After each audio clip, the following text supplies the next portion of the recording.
హైదరాబాద్ నగరంలో రోజు రోజుకి ఆర్టీసీపై ఆధారపడే ప్రయాణికుల సంఖ్య పెరుగుతుంది. మహాలక్ష్మి పథకం అమల్లోకి వచ్చిన తర్వాత బస్సులోని ప్రయాణించే మహిళల సంఖ్య పెరిగింది. పెరుగుతున్న ప్రయాణికులకు తగినట్లుగా బస్సు సర్వీసులు లేకపోవడంతో ప్రయాణికులు తీవ్ర ఇబ్బందులు ఎదుర్కొంటున్నారు. దీనిపై మరింత సమాచారం మా ప్రతినిధి రజిత అందిస్తారు. హైదరాబాద్ మహానగరం రోజు రోజుకి విస్తరిస్తుంది. కాలనీలు కూడా పెరిగిపోతున్నాయి. అయితే కాలనీలు పెరుగుతున్న కొద్దీ, జనాభా పెరుగుతున్న కొద్దీ కూడా ఆర్టీసీ మీద ఆధారపడే వారి సంఖ్య కూడా పెరుగుతుంది. కానీ అందుకు తగ్గట్టుగా అయితే ఆర్టీసీ బస్సులు నడవడం లేదు. కొన్ని రూట్లలో ఎక్కువగా బస్సులు నడుస్తుంటే మరికొన్ని రూట్లలో సరిపడా బస్సులు లేక ప్రయాణికులు అయితే ఇబ్బంది పడుతున్నటువంటి పరిస్థితులు కనిపిస్తూ ఉన్నాయి. కాలేజీకి వెళ్ళే విద్యార్థుల నుండి ఉద్యోగాలకు వెళ్ళే వారి వరకు కూడా బస్సులు లేక తీవ్ర ఇబ్బందులను ఎదుర్కోవాల్సినటువంటి పరిస్థితి ఏర్పడుతుంది. అసలు హైదరాబాద్ నగరంలో ఎన్ని బస్సు సర్వీసులు నడుస్తున్నాయి, ఏ దారుల్లో ఎక్కువగా నడుస్తున్నాయి, ఏ దారుల్లో అసలు బస్సులు సర్వీసులు తక్కువగా ఉన్నాయి, ఒకసారి చూసే ప్రయత్నం చేద్దాము. మనం ఇప్పుడు గ్రేటర్ హైదరాబాద్ పరిధిని తీసుకున్నట్లయితే గ్రేటర్ హైదరాబాద్ పరిధిలో 2996 బస్సులతో 32,000 ట్రిప్పులు నడుపుతున్నారు. అయితే వేర్వేరు మార్గాల్లో ఈ బస్సుల సంఖ్య పెంచాల్సి ఉంటుంది. అయితే కేవలము బస్సు సర్వీసులు ఎక్కువగా నడుస్తున్నటువంటి రూట్లని ఒకసారి మనం పరిశీలించినట్లయితే సికింద్రాబాద్ నుండి పటాన్ చెరువు వరకు దాదాపు 1400 ట్రిప్పులు నడుస్తున్నాయి. అదేవిధంగా సికింద్రాబాద్ నుండి కొండాపూర్ వరకు 650, చార్మినార్ నుండి సికింద్రాబాద్ వరకు 550, అదేవిధంగా సికింద్రాబాద్ నుండి మేడ్చల్ వరకు 500 ట్రిప్పులు బస్సులు నడుస్తున్నాయి. ఇక ఈ రూట్లలో తప్ప మిగిలిన అన్ని రూట్లలో కూడా సరిపడా సర్వీసులు అయితే నడవడం లేదు. దీంతో ప్రయాణికులు తీవ్ర ఇబ్బందులు ఎదుర్కోవాల్సినటువంటి పరిస్థితి అయితే నెలకొంది. కొన్ని ఏరియాలకి, కొన్ని కాలనీలకి బస్సు సర్వీస్ చాలా తక్కువగా ఉంది. అక్కడ కూడా మీరు చూసుకొని సర్వీసింగ్ కరెక్ట్గా ఇస్తే బాగుంటుంది. కొన్ని ఏరియాల్లో ఎక్కువగా ఉన్నాయి, కొన్ని ఏరియాలో అసలు బస్సులే లేవు. చాలా ఇబ్బంది పడాల్సి వస్తుంది. ఎటు వెళ్ళాలన్నా ప్రాబ్లమే కదా. అందరికీ సరిపేటట్టు, న్యాయంగా ఉండేటట్టుగా అన్ని కాలనీలకి సరైన ఆర్టీసీ మీ సౌకర్యం కల్పించాలని కోరుకుంటున్నాం. ప్రయాణికుల సంఖ్య రోజు రోజుకు పెరుగుతుందో ఆ సంఖ్యను దృష్టిలో పెట్టుకొని 7,000కు పైగా అయితే బస్సులు అవసరం ఉన్నాయి. కానీ ఉన్న వాటితోటే కూడా అధికారులు సర్దుబాటు చేస్తూ ఉన్నారు. దీంతో అయితే ప్రయాణికులు తీవ్ర ఇబ్బందులను పడుతున్నటువంటి సిచ్యువేషన్స్ అయితే మనకు కనిపిస్తున్నాయి. ఒకసారి మనం ప్రధాన ప్రాంతాలు ఏవి ఉన్నాయి బస్ రూట్లకు సంబంధించి మనం చూసేటువంటి ప్రయత్నం అయితే చేద్దాము.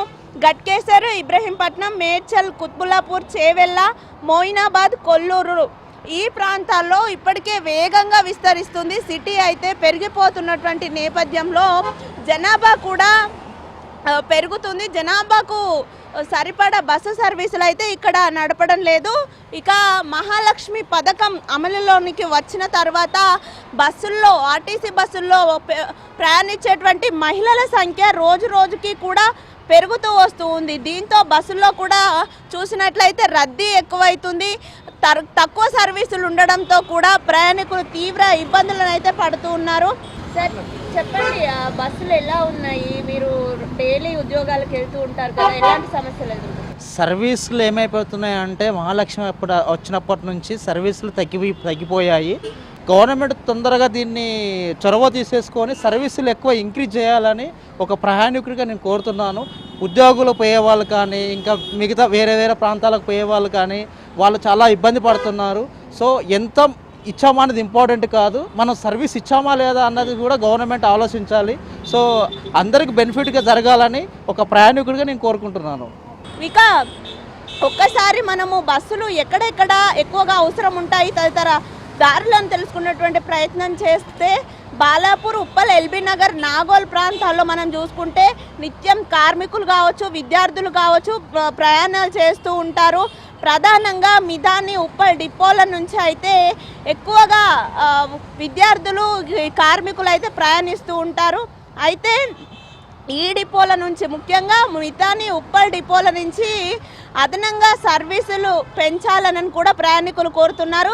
ఇలా పెంచడం వల్ల 5,000 మందికి ప్రయోజనం చేకూరేటువంటి అవకాశం ఉంటుంది. ఇక మెహదీపట్నం నుండి బాచుపల్లికి నేరుగా సర్వీసులు లేకపోవడంతో ప్రయాణికులు తీవ్ర ఇబ్బందులు పడుతూ ఉన్నారు. కాలేజీకి వెళ్ళే విద్యార్థులు కూడా తీవ్రంగా ఇబ్బందులు పడుతున్నారు. ఎందుకంటే ఈ దారిలో వెళ్ళాలంటే దాదాపు 2 నుండి 3 బస్సులు మారాల్సి వస్తుంది. ప్రయాణ సమయమే 2 గంటల నుంచి 3 గంటల వరకు పడుతుంది.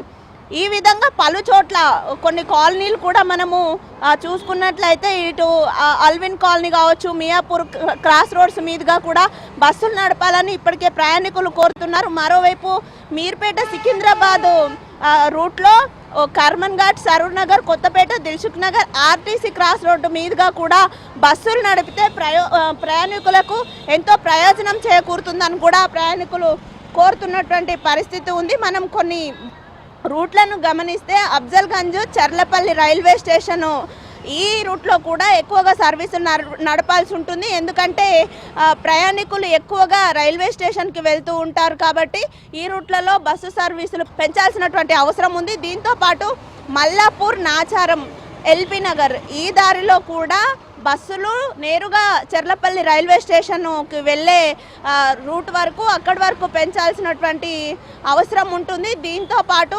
తార్నాక నుండి మెహదీపట్నము, అదేవిధంగా ఫినాన్షియల్ డిస్ట్రిక్ట్ నుండి మియాపూర్ ఐటీ కారిడార్లో కూడా రోజు రోజుకి డిమాండ్ పెరుగుతుంది. ఎందుకంటే ఉద్యోగస్తులు ఇక్కడికి ఎక్కువగా వస్తూ ఉంటారు కాబట్టి ఈ దారుల్లో కూడా అదనపు బస్సు సర్వీసులు నడిపించాల్సినటువంటి అవసరం ఉంటుందని ప్రయాణికులు విజ్ఞప్తి చేస్తూ ఉన్నారు. ఇప్పటికే ఉదయం సాయంత్రం వేళల్లో పీక్ అవర్స్లో అయితే బస్సులు ఎక్కేటువంటి పరిస్థితి కూడా లేక తీవ్రమైనటువంటి ఇబ్బందులు పడుతున్నటువంటి నేపథ్యంలో అసలే సరైన సమయానికి బస్సులు రాక వచ్చిన బస్సులలోనే అడ్జస్ట్ అయి వెళ్తుండడంతో కూడా అప్పుడప్పుడు ప్రయాణికులు ప్రమాదాలకు గురవుతున్నారు. అవసరమైనటువంటి దారుల్లో బస్సు సర్వీసులు పెంచాలని కూడా ప్రయాణికులు డిమాండ్ చేస్తున్నారు. వీడియో జర్నలిస్ట్ రవికుమార్తో రజిత, హెచ్ఎం టీవీ, హైదరాబాద్.